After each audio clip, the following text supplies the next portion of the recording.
దర్శనం బాగా అయింది. ఒకటి ఏమంటే దేవుని ఈరోజు మొక్కైంది.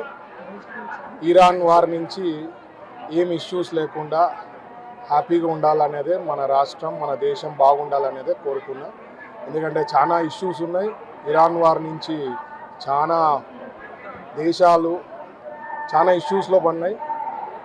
బట్ మన ఇండియా వచ్చి అక్కడ మోడీ గారు ఉంది కాబట్టి ఏం ఇష్యూస్ లేకుండా ఇట్లే కొనసాగితే చాలా బాగుంటుందని దేవుని ప్రార్థించడం జరిగింది.